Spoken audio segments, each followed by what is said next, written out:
अब आपको उत्तर प्रदेश से एक हैरान करने वाली खबर बताता हूं। योगी का मैसेज पहले ही लाउड एंड क्लियर है कि बेटियों से बदसलूकी की तो सीधा यमराज से मुलाकात होगी, लेकिन बावजूद इसके तालिबानी सोच बदल नहीं रही, जिसके बाद अब सवाल है कि शामली के तालिबानी सोच वाले फारूक का नंबर कब आएगा, जिसने बुर्के की जिद में अपनी पत्नी और मासूम बेटियों की हत्या कर दी, शवों को सेप्टिक टैंक में डाल दिया।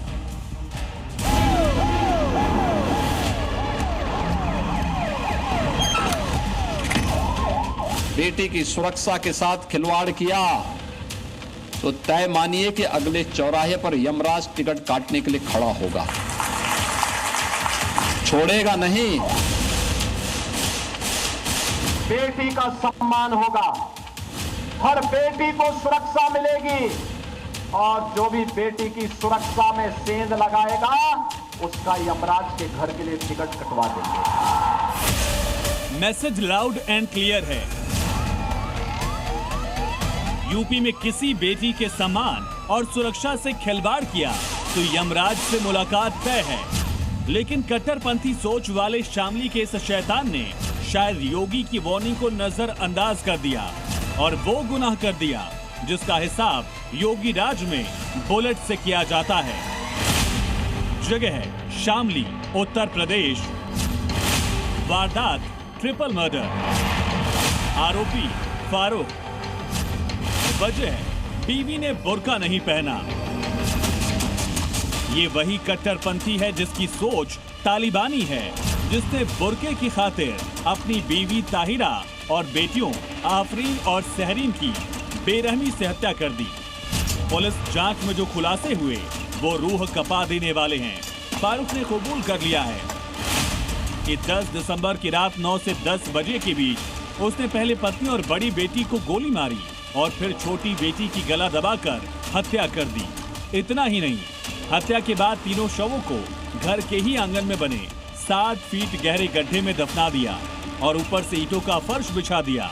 फारूक की क्रूरता का अंदाजा इस बात से लगाया जा सकता है कि बड़ी बेटी की एक आंख बाहर निकली मिली और मौके से खून से सना मोटा डंडा बरामद हुआ। आशंका है कि उसी डंडे से मासूम बच्ची की आंख फोड़ी गई। इसका कहना यह था कि साहब मैंने कभी इसको बाहर नहीं जाने दिया, कभी बुर्का और नकाब से बाहर नहीं आई थी ये, और मैं बहुत सारे पैसे जो मैंने कमाया 21,000 रुपये पर मंथ के हिसाब सब इसको लाके मैंने दिया और इसने मेरी इज्जत गंवा दी। तो इस तरह से एक बहुत ही कट्टर विचारधारा का व्यक्ति था, बहुत ही विकृत था ये, और अपनी पत्नी को एक तरह से बंधक सा बना के रखा हुआ था ये 18 सालों से। इसकी पत्नी जब मुक्त हुई तो अपने नकाब और बुर्के को उसने उठा के फेंक दिया। उसने कहा मुझे इसमें नहीं रहना है, मैं अपने मैके जा रही हूँ, अपने बच्चों को मैं अच्छे से अपने स्वयं पाल लूंगी। मैं इसी बात को लेकर नाराज था और इसने ये घटना कारित कर दी। अभी फारूक गिरफ्तार हो गया है, मेरी हिरासत में है, उससे तमंचा कारतूस बरामद है, उसको हम लोग जेल भिजवा रहे हैं। लेकिन सबसे हैरान कर देने वाली बात है इस खूनी वारदात की वजह है। पुलिस पूछताछ में फारूक ने कबूल किया है कि बीवी के बुर्का नहीं पहनने के कारण इस हत्याकांड को अंजाम दिया, क्योंकि उसकी बीवी बिना बुर्का पहने मायके चली गई थी। शादी के बाद से फारूक अपनी बीवी को हमेशा पर्दे में रखता था और जब वो बिना बुर्के के बाहर चली गई तो पहले बीवी को मारा और जब बेटियां मां को बचाने आई तो उन्हें भी नहीं छोड़ा। जब भी कोई उससे पूछता था, उसके कुल 5 बच्चे थे, 3 बच्चे अभी भी हैं। जब उनसे पूछा था उसकी अम्मी कहाँ गई, उस बोले कि उसे किराए के मकान में शिफ्ट कराया गया है। और जिसके बाद बच्चों ने अपनी शिकायत अपने नाना से की, उन्होंने पुलिस को जानकारी दी और जब पुलिस यहाँ पर पहुँची तो पता चला कि इसी गड्ढे में 3 लोगों की लाश दफन थी। हालांकि पुलिस ने लाश को पोस्टमार्टम के लिए भेजा था। लगातार फारूक से पूछताछ की जा रही है। अब शामली के तालिबानी को सबक सिखाने के लिए योगी फोर्स तैयारी कर रही है, कुछ इसी तरह जैसे हाथरस और हरदोई में हुआ। हाथरस के जीशान ने सोचा था कि बच्ची के साथ बदसलूकी करके बच जाएगा, लेकिन योगी राज में बेटियों के दुश्मन का बुलेट पीछा नहीं छोड़ती। ऐसे अपराधियों का बचना मुश्किल ही नहीं, नामुमकिन होता है। हाथरस के बदमाश का भी महज 15 घंटे के भीतर इलाज हो गया। बच्ची से छेड़खानी करने वाला जीशान अब एक पैर पर घिसट रहा है। कल ही कोचिंग से लौट रही 2 छात्राओं से छेड़छाड़ का वीडियो वायरल हुआ। औरंगाबाद में बाइक सवार मुस्लिम युवकों ने बेटियों से बदसलूकी की। इसके बाद योगी फोर्स ने फौरन कार्रवाई करते हुए सिर्फ 15 घंटे के भीतर बदमाश जीशान को दबोच लिया, ऑन द स्पॉट हिसाब कर दिया। जीशान के खिलाफ पॉक्सो एक्ट के तहत केस दर्ज कर लिया गया है। रोकने का प्रयास किया गया तो अभियुक्त ने तुरंत पुलिस टीम पर फायरिंग कर दिया, जिसके जवाब में आत्मरक्षार्थ पुलिस टीम ने अभियुक्त पर फायर किया, जिसमें अभियुक्त जिशान पुत्र बाबू के दाहिने पैर में एक गोली हिट हुई है। उसे उपचार हेतु भेजा गया है और इस संबंध में अग्रेतर कठोर विधिक कार्रवाई सुनिश्चित की जा रही है। हरदोई में भी युवती की हत्या के सनसनीखेज मामले में योगी फोर्स ने 24 घंटे के भीतर बड़ी कार्रवाई की है। नौकरी का झांसा देकर रेप की कोशिश और विरोध पर हत्या करने वाले फुरकान को मुठभेड़ के बाद अरेस्ट किया गया। इसके दोनों पैरों में गोली लगी है। फुरकान के द्वारा घटना कारित किया जाना बताया जा रहा है। अभियुक्त के पास से एक अवैध तमंचा तथा युवती का मोबाइल बरामद हुआ है। अभियुक्त के दोनों पैरों में गोली लगी है, जिसे इलाज हेतु तत्काल CHC माधोगंज भेजा गया है। हाथरस के जीशान, हरदोई के फुरकान का हिसाब हो चुका है। अब बारी है शामली के तालिबानी सोच वाले फारूक की। शामली से राजू राज के साथ ब्यूरो रिपोर्ट, जी मीडिया। यूपी में कोई भी हो, अपराध करेगा तो सजा मिलनी तय। क्राइम की कमर तोड़ने के लिए यूपी में एक बड़ा अभियान चलाया जा रहा है। हरदोई से लेकर मेरठ तक और कानपुर से लेकर मिर्जापुर और सहारनपुर तक एक्शन किया जा रहा है। हरदोई में हत्यारों को उसकी करने की सजा मिली। मेरठ में पुलिस ने एक अपराधी को मुठभेड़ में घायल किया, गिरफ्तार किया। उसके पास एक अवैध तमंचा कारतूस बरामद किए। तो वहीं कानपुर में गौ तस्करों पर एक्शन लिया गया। 2 गौ तस्कर मुठभेड़ की बात पकड़े गए। उधर मिर्जापुर में पुलिस के हत्थे गौ तस्कर चढ़े। एनकाउंटर के दौरान एक तस्कर के पैर में गोली लगी, जबकि दूसरा फरार हुआ। उधर सहारनपुर में एक्शन हो रहा है। 24 घंटे के अंदर कुल 7 एनकाउंटर हो चुके हैं। और आपको याद होगा, उत्तर प्रदेश में मोहम्मद के नाम पर हिंसा भड़काने की कोशिश की गई। अब हिंदू मंदिरों पर हमला करके प्रदेश का माहौल खराब करने की साजिश। यूपी के एटा में 2 दिन में 3 बार मंदिरों में मूर्तियां तोड़ी गई। वो कौन है जो कट्टरपंथी है और सनातन पर चोट कर रहा है, और इसके पीछे की मंशा क्या है, इस रिपोर्ट में जरा उतर।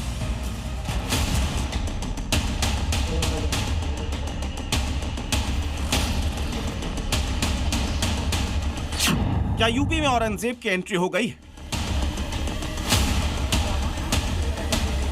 कौन है जो हिंदू मंदिरों को खंडित कर रहा है? ये सवाल इसीलिए उठ रहे हैं क्योंकि यूपी के एटा में 2 दिन में 2 जगह और 3 बार सनातन विरोधियों ने मंदिर में मूर्तियां खंडित कर माहौल बिगाड़ने की कोशिश की। लेकिन इन मंदिरों पर आक्रमण करने वाले भूल गए कि औरंगजेब का युग नहीं, बल्कि योगी का उत्तर प्रदेश है, जहां सनातन के खिलाफ साजिश और सामाजिक सौहार्द खराब करने वालों की तसल्ली से डेंटिंग पेंटिंग की जाती है। तारीख 15 दिसंबर 2025, जगह पिलखतरा गांव, एटा। यहाँ पर सनातन विरोधियों और अराजक तत्वों ने रात के अंधेरे में लगातार 2 दिन में 2 बार सालों पुराने हनुमान प्रतिमा खंडित कर दी। रविवार की रात बजरंग बली की मूर्ति का सिर तोड़ दिया गया। इसके बाद सोमवार की रात फिर से अराजक तत्वों ने वही हरकत की और इस बार मूर्ति को ही उखाड़ कर फेंक दिया। अपराधी को पकड़ा जाए, उसको सख्त कार्रवाई दंड दिया जाए।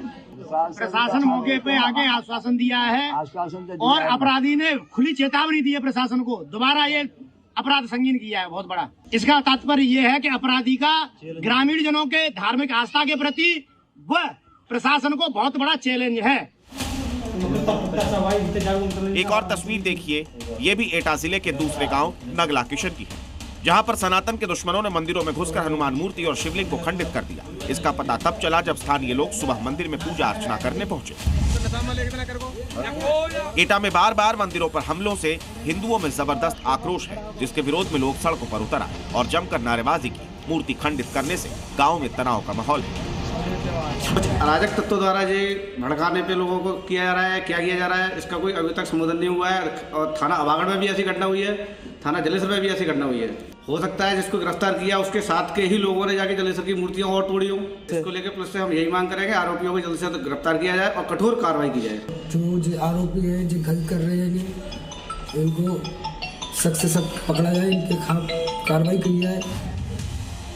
मंदिर में तोड़फोड़ के बाद पुलिस भी एक्शन में है। गांव का माहौल न बिगड़ा, इसके लिए इलाके में फ्लैग मार्च निकाला गया, क्योंकि ये सिर्फ सनातन का अपमान नहीं बल्कि योगी फोर्स को भी चैलेंज है, और योगी फोर्स ऐसे अराजक तत्वों का इलाज अच्छी तरह करना जानती है। ब्यूरो रिपोर्ट, जी मीडिया।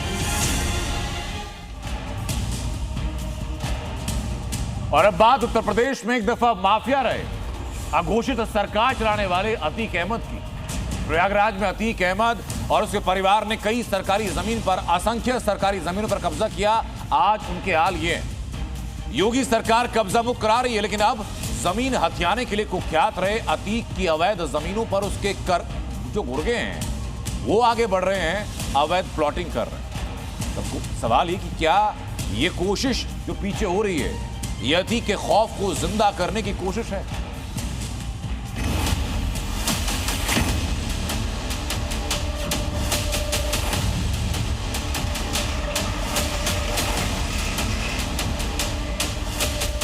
प्रयागराज पुलिस ने अतीक की संपत्ति मान करके गैंगस्टर एक्ट के तहत 187 जो अराजी है उसको कुर्क किया था।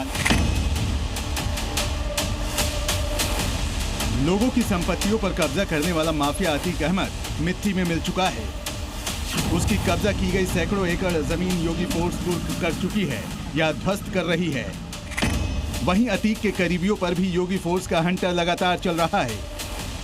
कल प्रयागराज में एक बार फिर अतीक के करीबियों के अवैध कब्जे पर बुलडोजर चला दिया गया, लेकिन बावजूद इसके अतीक के गुर्गे योगी फोर्स को चुनौती दे रहे हैं। प्रयागराज के नसीरपुर सिलना में अतीक की कुर्क की गई जमीन पर फिर से कब्जा किया जा रहा है और अतीक के गुर्गे अवैध प्लॉटिंग कर रहे हैं ताकि अतीक के परिवार को फायदा पहुंचाया जा सके। ऐसे में बड़ा सवाल ये है कि क्या ये अतीक के खौफ को जिंदा करने की कोशिश है? क्या अतीक के अवैध साम्राज्य को बरकरार रखने की कोशिश की जा रही है? दरअसल प्रयागराज के एयरपोर्ट इलाके में अतीक के कब्जे से 2.5 बीघा जमीन मुक्त कराई गई थी। गैंगस्टर एक्ट के तहत जुलाई 2024 में इस जमीन की कुर्की की गई थी, जिसकी कीमत करीब 5 करोड़ रुपए बताई जा रही है। लेकिन अब भू माफिया और अतीक के गुर्गे गैंगस्टर वदूद ने इसी जमीन पर प्लॉटिंग करवा डाली है। यही नहीं, माफिया के गुर्गों ने कुर्की का नोटिस बोर्ड भी उखाड़ कर फेंक दिया है। गैंगस्टर वदूद का नाम उमेश पाल हत्याकांड में भी सामने आया था। वदूद पर 5 लाख के इनामी शूटर साबिर को राइफल मुहैया कराने का आरोप लगा था। माफिया वदूद पर गैंगस्टर एक्ट समेत 2 दर्जन से ज्यादा मामले दर्ज हैं। वहीं उसके साथ मकबूल और केशव सिंह पर भी अवैध प्लॉटिंग समेत कई मामले दर्ज हैं। ये जो अवैध प्लॉटिंग कुर्क जमीन पर की जा रही है वो सदर तहसील के सिलना इलाके में की जा रही है। सिलना वो इलाका है जहां पर 2.5 बीघे जमीन साल 2024 में प्रयागराज पुलिस ने अतीक की संपत्ति मान करके गैंगस्टर एक्ट के तहत 187 जो अराजी है उसको कुर्क किया था। लेकिन इस कुर्क संपत्ति पर अब माफिया के जो गुर्गे हैं, गैंगस्टर मामलों में आरोपी रहे हैं वदूद, मकबूल और इसके अलावा केशव सिंह, ये तीनों मिल करके अवैध तरीके से इलीगल जो प्लॉटिंग है वो कर रहे हैं। यूपी में जब से योगी सरकार आई है तभी से भू माफिया के खिलाफ अभियान चला रखा है। प्रयागराज में अतीक अहमद और उसके परिवार ने भी कई सरकारी जमीनों पर कब्जा कर रखा था। हालांकि अब ना तो अतीक बचा है और ना ही सरकारी जमीनों पर उसका कब्जा। लेकिन शायद उसके गुर्गे सीएम योगी की इस चेतावनी को भूल गए हैं। सरकार बनते ही मैंने कहा था अगर किसी भूमाफिया ने किसी गरीब की, किसी व्यापारी की, किसी सरकारी जमीन पर कब्जा कर रखा है तो 24 घंटे के अंदर खाली कर ले। वहीं दूसरी तरफ माफिया मुख्तार अंसारी की फरार चल रही पत्नी अशफा अंसारी पर भी पुलिस ने शिकंजा कस दिया है। पुलिस ने लुकआउट नोटिस जारी कर दिया है। वहीं अफसा अंसारी की तलाश में पुलिस ने मऊ, गाजीपुर, वाराणसी और लखनऊ में छापेमारी की है। मुख्तार की पत्नी अफसा अंसारी 50,000 की इनामी है। यानी योगी फोर्स ने एक साथ यूपी में आतंक का पर्याय रह चुके 2 बड़े माफियाओं पर शिकंजा कस दिया है। अतीक और मुख्तार की बची खुची गैंग को सीएम योगी की चेतावनी याद रखनी चाहिए। ब्यूरो रिपोर्ट, जी मीडिया। और अब बात मैं करने जा रहा हूं पाकिस्तानी गैंगस्टर शहजाद भट्टी की, जो पाकिस्तान का भगोड़ा है, वो दुबई में रहता है। इसी शहजाद भट्टी की तस्वीर आप देख रहे हैं।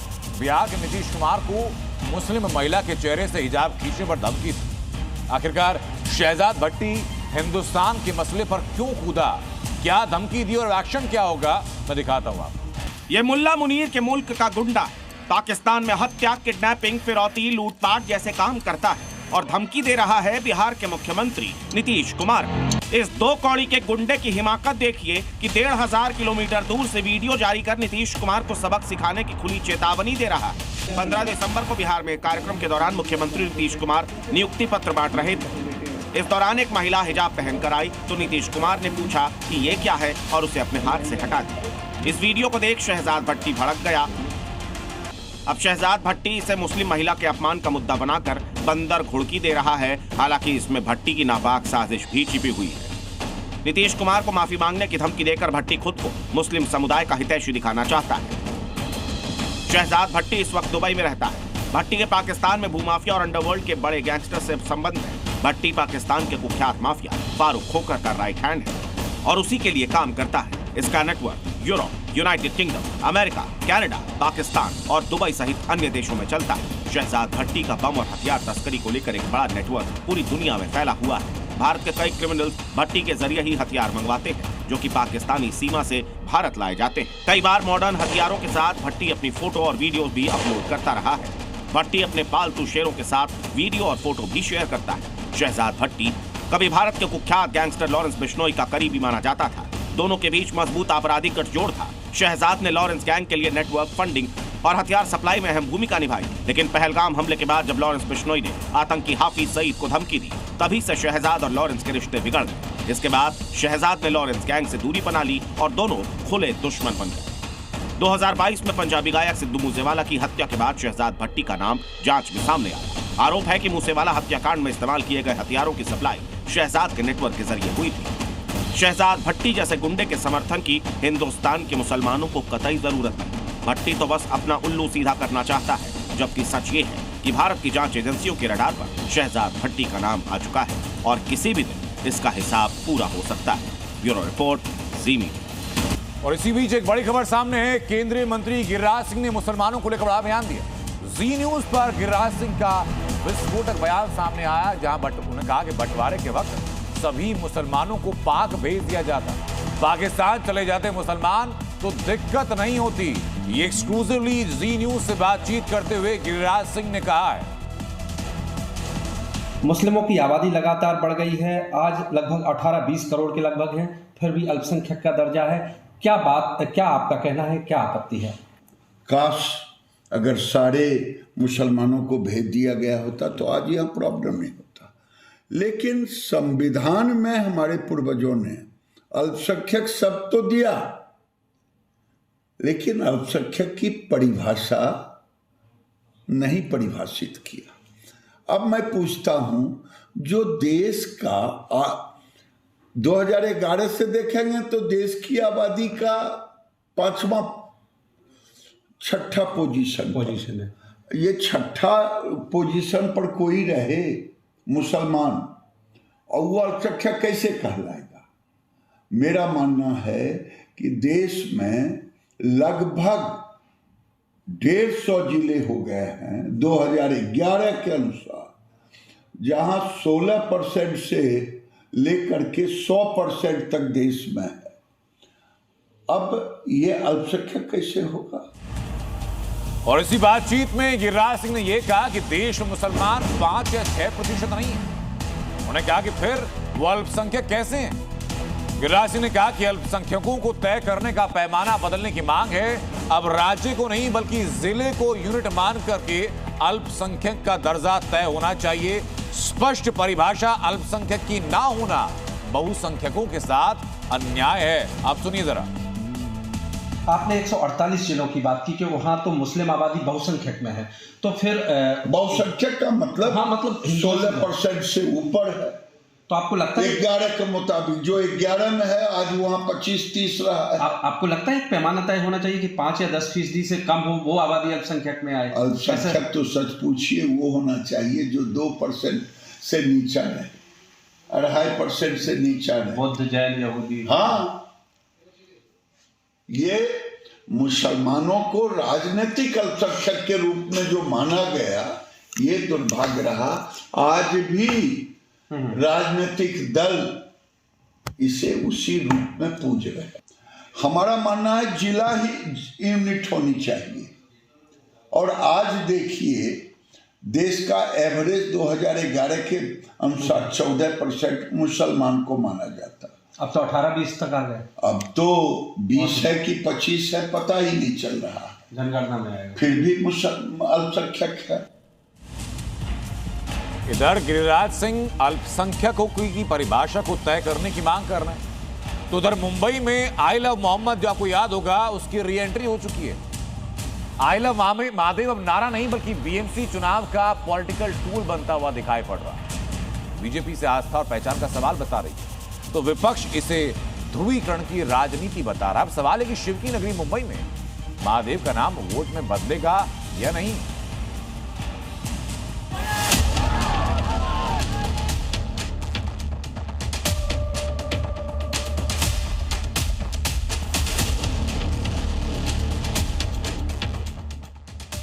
एम फॉर महाराष्ट्र,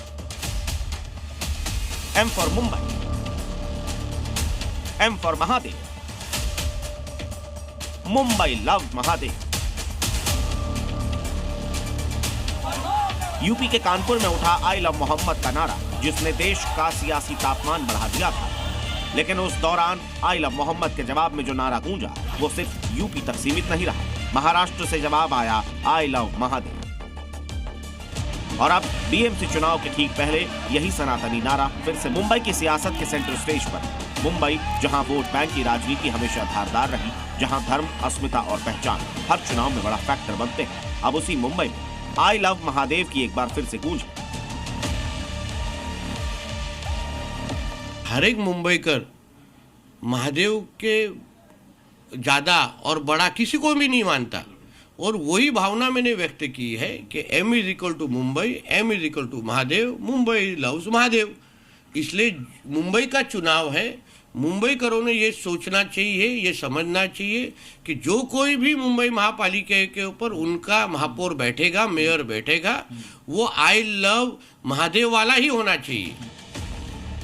सीधा सवाल है कि क्या ये सिर्फ एक धार्मिक आस्था का अभिव्यक्ति है, या फिर बीएमसी चुनाव से पहले स्ट्रैटेजिक सियासी मूव। शिव की नगरी माने जाने वाली मुंबई में महादेव का नाम सिर्फ आस्था नहीं, इमोशन है, पहचान है और वोट बैंक।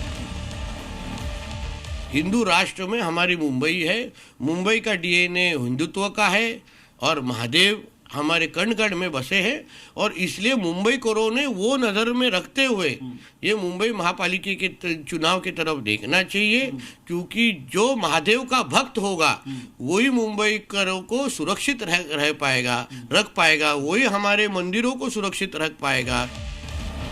यानी आई लव महादेव सीधे तौर पर उस नैरेटिव का जवाब है जो आई लव मोहम्मद से शुरू हुआ था, और अब इसे बीएमसी चुनाव में हिंदुत्व के मजबूत सिग्नल के तौर पर देखा जा रहा है। लेकिन विपक्ष इसे लेकर बीजेपी पर निशाना साध रहा है। डेवलपमेंट की बात करो, विकास की बात करो, मजलिस इत्तेहादुल मुस्लिमीन पूरी ताकत के साथ, मजबूती के साथ महाराष्ट्र के अंदर बीएमसी का जितने भी नगर पालिका चुनाव लड़ेगी, और हमको यकीन है लोग हमको दुआओं से, मोहब्बतों से, वोटों से नवाजेंगे, और इस मर्तबा हमारे बहुत सारे उम्मीदवार कॉरपोरेशन में जाएंगे गिन चुन के। आप देख लेना इस बात को। वो बिल्कुल गलत बात है। यहाँ इस तरह से दरार पैदा करना समाज में बिल्कुल गलत बात है। ये कॉन्स्टिट्यूशन के खिलाफ है।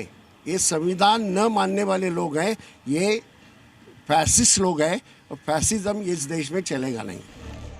दरअसल मुंबई में बीएमसी का चुनाव है, जिसे लेकर चुनाव की तारीखों का ऐलान कर दिया गया है।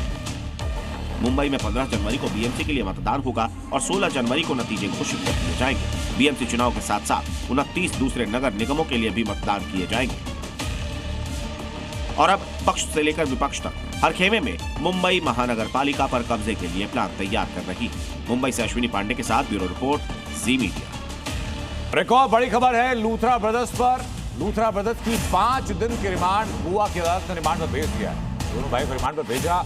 ये दोनों गोवा अग्निकांड के मुख्य आरोपी हैं। हालांकि इनका दोबारा मेडिकल कराने की बात भी सामने आई थी, क्योंकि मेडिकल रिपोर्ट के ऊपर जज ने संदेह व्यक्त किया था। और अब लूथरा ब्रदर्स को 5 दिन के रिमांड पर भेज दिया गया है गोवा की अदालत के द्वारा।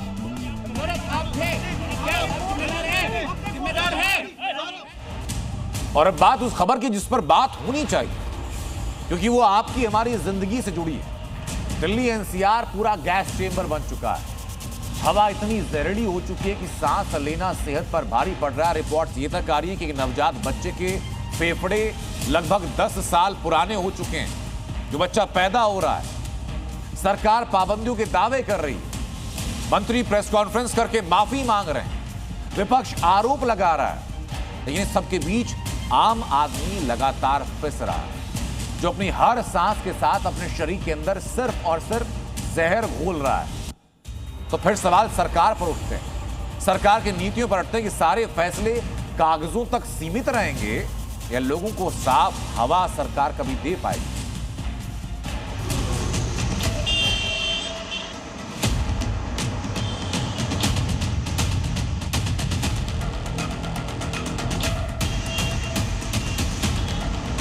ये सोच रहे हैं हम 5 साल जो है अरविंद केजरीवाल का नाम लेके निकाल देंगे, ऐसे नहीं चलता। प्रदूषण उससे पहले भी हुआ करता था। एनसीआर में पॉल्यूशन डेंजरस सिचुएशन। सुबह सुबह उठ के ये देखिए मुझे क्या देखना पड़ रहा है। It is so scary. मैंने पहली बार लाइफ में इस तरह का स्मॉग देखी हूँ। दम घोटू हवा ने दम निकाला। एक हफ्ते में इतनी धूल इसमें भर गई है। राजधानी दिल्ली में सांस लेना भी दूभर हो गया है। AQI का लेवल सारे रिकॉर्ड को तोड़ चुका है, यानी हर सांस के साथ जहरीली हवा सीधा फेफड़ों पर अटैक कर रही है। पॉल्यूशन ऐसा कि लोगों को समझ ही नहीं आ रहा है कि आखिर इससे मुकाबला कैसे किया जाए। दिल्ली में एयर पॉल्यूशन अब इतना खतरनाक हो चुका है कि अब एयर प्यूरिफायर भी दम तोड़ रहा है। ये देखिए दिल्ली में पोल्यूशन किस स्तर तक है। ये मेरा प्यूरिफायर है डाइसन का, और ये देखिए ये एक हफ्ते में इतनी धूल इसमें भर गई है, क्योंकि मैं देख रहा था कि ये जो है AQI को कम नहीं कर पा रहा था, 100 के नीचे नहीं ले जा पा रहा था, और डाइसन जो है हमेशा 20, 25, 15 तक ले आता है। तो ये देखिए इतनी धूल इसमें फंसी हुई है। सोचिए जरा, AQI का आंकड़ा जब 300 के पार चला जाता है तो ऐसी स्थिति को मेडिकल इमरजेंसी माना जाता है, लेकिन दिल्ली में AQI पिछले एक हफ्ते से 500 पार जा रहा है, यानी लगभग डबल। 500 प्लस AQI का मतलब आप एक दिन में 30 सिगरेट पी रहे हैं, यानी सांस के साथ जहर आपके शरीर में जा रहा है और आपको बीमार भी बनाता जा रहा है। इतना ही नहीं, NCR का हाल भी कुछ जुदा नहीं है। यकीन करना मुश्किल है, पर यह तस्वीर दिल्ली से सटे नोएडा की है, जहां पॉल्यूशन किस लेवल तक पहुंच गया। इस वीडियो को देखकर आप खुद अंदाजा लगा सकते हैं। सुबह सुबह उठ के ये देखिए मुझे क्या देखना पड़ रहा है। मतलब आई स्टे इन नोएडा और हमारे बालकनी से ऐसा दिख रहा है, कुछ नीचे दिख ही नहीं रहा है। काले पूरा एकदम ब्लैक इस तरह का स्मॉग पूरा कैप्चर करके रखा है। It is so scary. मैंने पहली बार लाइफ में इस तरह का स्मॉग देखी हूँ। नोएडा का एक और वायरल वीडियो देखिए, जो दिल्ली NCR में किस कदर सांसों पर संकट बढ़ता जा रहा है उसकी पूरी कहानी बयां कर रहा है। हर तरफ आसमान में धूल और धुआं नजर आ रहा है, लेकिन अब पॉल्यूशन के खतरे को कम करने के लिए दिल्ली की रेखा सरकार और सख्त होती जा रही है, जिसके तहत कल से दिल्ली में सभी सरकारी और प्राइवेट दफ्तरों में 50% वर्क फ्रॉम होम मैंडेटरी होगा। दिल्ली में कल से सिर्फ BS6 गाड़ियों की एंट्री होगी और पेट्रोल पंप पर बिना PUC वाली गाड़ियों को ईंधन नहीं दिया जाएगा। जितनी हमारी दिल्ली के व्हीकल्स हैं उनसे हमने आग्रह किया कि आपको अपने पोल्यूशन सर्टिफिकेट लेना होगा, आपको अपना पोल्यूशन नॉर्म्स को सेट करना होगा। जिनके नहीं होंगे उनको तब तक फ्यूल नहीं मिलेगा जब तक अपनी गाड़ी का PUCC सर्टिफिकेट नहीं लेते। दिल्ली के सभी सरकारी और प्राइवेट संस्थानों को ये डायरेक्शन जारी की गई है कि कल सुबह से मैक्सिमम अटेंडेंस आपके दफ्तरों में केवल 50% होनी चाहिए, बाकी 50% लोगों को आप वर्क फ्रॉम होम के तहत ही काम करवाएं। लेकिन पिछले एक हफ्ते में जिस तरह से दिल्ली गैस चैम्बर में तब्दील हो गई, उसे लेकर विपक्ष बीजेपी सरकार पर निशाना साध रहा है। अगर ये कह रहे हैं कि हमारी तो इतनी दिनों से सरकार थी, तो 12 साल से देश में किसकी सरकार थी? ये केंद्र सरकार का विषय है। सारी सरकारों को मिलकर इनका समाधान करना है। ये जो ये कह रहे हैं सही नहीं है। जिन्होंने स्वयं ही माहौल बिगाड़ा, जिन्होंने स्वयं ही पोल्यूशन की ऐसी दलदल खड़ी की, वो अब चीख पुकार मचा रहे हैं। इस 5 साल के अवधि में हम लोग दिल्ली को वो दिल्ली बना के देंगे जिससे दिल्ली को गर्व हो। अरविंद केजरीवाल से जब लोग कहते थे यमुना साफ करो, प्रदूषण कम करो, तो अरविंद केजरीवाल ने कभी नहीं कहा कि शीला दीक्षित 10 साल में करके चली गई इसलिए मैं नहीं करूंगा। प्रदूषण उससे पहले भी हुआ करता था। दिल्ली में पॉल्यूशन पर सियासी शोर हाई, लेकिन हकीकत यही है कि फिलहाल दिल्ली एनसीआर के लोगों को इससे राहत मिलती नजर नहीं आ रही। दिल्ली से देवेश भाटी और अनुराग मिश्रा के साथ bureau report, C media.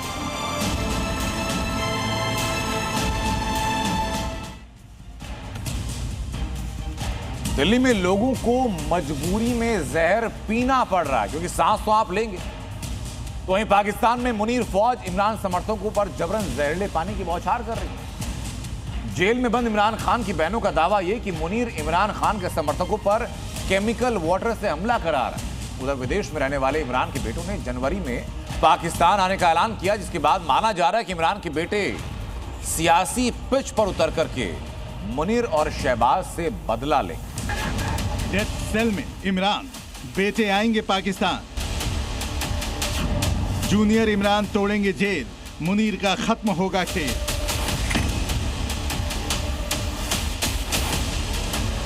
Pakistan के पूर्व पीएम इमरान खान की रिहाई के लिए एक तरफ समर्थकों ने जेल के बाहर डेरा डाल रखा है, तो अब दूसरी तरफ इमरान खान के बेटों ने जनवरी में पाकिस्तान आने का ऐलान किया है।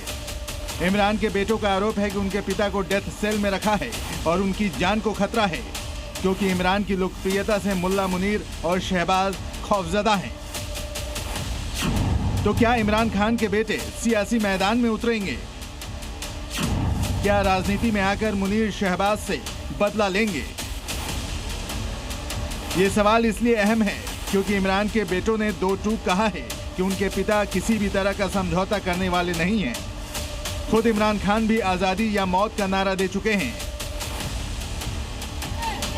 अब जरा आप इमरान समर्थकों के तेवर देखिए, इनके आक्रोश की आवाजें सुनिए, कैसे ये पाकिस्तान के तानाशाह जनरल मुनीर की जहरीली साजिश का पर्दाफाश कर रहे हैं। इमरान खान पर मुनीर की दोहरी साजिश के खिलाफ हजारों समर्थक अदियाला जेल के बाहर जमा हैं, जिन पर जहरीला केमिकल वाला पानी बरसाया जा रहा है। दरअसल इमरान खान समर्थकों का आरोप है कि अदियाला जेल के बाहर प्रदर्शनकारियों पर पाकिस्तानी सेना ने जो वाटर कैनन का इस्तेमाल किया था, उसमें जहरीला केमिकल मिलाया हुआ था। इमरान समर्थकों का आरोप है कि पानी की चपेट में आने के बाद कई तरह की दिक्कतें हो रही हैं। किसी समर्थक को स्किन की समस्याएं हो रही हैं, किसी को आंखों में जलन हो रही है। कई प्रदर्शनकारियों ने पूरे शरीर में तेज दर्द और बेचैनी की भी शिकायत की है। अपने विरोधियों पर कहर ढाने का ये मुनीर अंदाज बहुत पुराना है। इसे लेकर इमरान खान कई बार आशंका जाहिर कर चुके हैं कि मुनीर उन्हें जेल में बंद कर हत्या करना चाहता है, पाकिस्तान की सियासत से उनका नामो निशान मिटाना चाहता है। अब प्रदर्शनकारी कह रहे हैं मुनीर की सेना इमरान खान के नाम का नारा लगाने पर इतनी भड़की हुई है कि उन पर जहरीले पानी की बौछारों से हमला हो रहा है। इमरान खान की रिहाई के लिए पूरा प्रदर्शन पीटीआई के साथ तीनों बहनें लीड कर रही हैं। इस प्रदर्शन के बहाने पाकिस्तान में सेना और मुनीर की तानाशाही की तस्वीरें सारी दुनिया देख रही है। इसी आधार पर संयुक्त राष्ट्र संघ भी शहबाज सरकार को फटकार लगा चुका है, लेकिन लगता है मुनीर सीधी फटकार या गुहार से नहीं मानने वाला। इमरान को लेकर हर दिन उग्र होता प्रदर्शन बता रहा है। पाकिस्तान में अब कुछ बड़ा होकर ही रहेगा। ब्यूरो रिपोर्ट, जी मीडिया। पाकिस्तान में इस वक्त पीओके से लेकर रावलपिंडी तक विरोध प्रदर्शन जारी है। बुनियादी सुविधाओं के लिए लोगों को सड़कों पर उतरना पड़ रहा। दूसरी तरफ सेना प्रमुख कासिम मुनीर है, वो दोबारा अमेरिका के दौरे पर जाने के लिए तैयार है, लेकिन अमेरिकी राष्ट्रपति ट्रंप की चापलूसी के लिए मुनीर क्यों बेताब हैं, इस रिपोर्ट में मैं डिकोड करने जा रहा हूं। पीओके में अत्याचार, सड़कों पर अवाम, मुनीर शहबाज के खिलाफ आक्रोश। ये पीओके की जनता की यलगार है, लोगों का आक्रोश है जो शहबाज की कठपुतली सरकार के खिलाफ मोर्चा खोले हुए है। पीओके की आवाम दाने दाने के लिए तरस रही है। यहाँ के प्राकृतिक खजानों को फौज और हुक्मरान जमकर लूट रहे हैं, लेकिन जनता बुनियादी सुविधाओं के अभाव में जी रही है। बच्चों के लिए ना तो अच्छे स्कूल हैं, ना ही नौजवानों के लिए रोजगार। यहाँ तक कि कड़कड़ाती ठंड में बिजली भी नहीं आ रही। जिसके खिलाफ रावलकोट में प्रदर्शन उग्र हो गया। प्रदर्शनकारियों का आरोप है कि पाक सरकार की नीतियों के चलते उनका शोषण हो रहा है। पाकिस्तान में विद्रोह की आग भड़कती दिखाई दे रही है। पीओके में अवाम सड़कों पर उतर आई है, लेकिन सेना प्रमुख आसिम मुनीर को अमेरिकी राष्ट्रपति डोनाल्ड ट्रंप की चापलूसी से फुर्सत नहीं। मुनीर अमेरिका के दबाव और डोनाल्ड ट्रंप की उम्मीदों को नजरअंदाज करने के मूड में नहीं दिख रहे। मुनीर को अपने मुल्क की नहीं गाजा की पड़ी है, जिसके लिए वो पीओके को जलता छोड़कर अमेरिका जा रहे हैं। आसिम मुनीर के हाथों में इस वक्त पाकिस्तान की सबसे बड़ी ताकत है। हालांकि मुनीर के सामने अग्नि परीक्षा भी है, क्योंकि अमेरिका चाहता है कि पाकिस्तान गाजा में स्टेबलाइजेशन फोर्स के लिए अपने सैनिक भेजे, जो पाकिस्तान की फिलिस्तीन पॉलिसी के खिलाफ है। साफ है कि मुल्ला मुनीर को पाकिस्तान के अंदरूनी हालात की कोई फिक्र नहीं। मुल्ला मुनीर भी बर्बरता की राह पर चल चुका है। मुनीर पाकिस्तान में अपने हक के लिए उठती आवाजों को दफन करना चाहता है।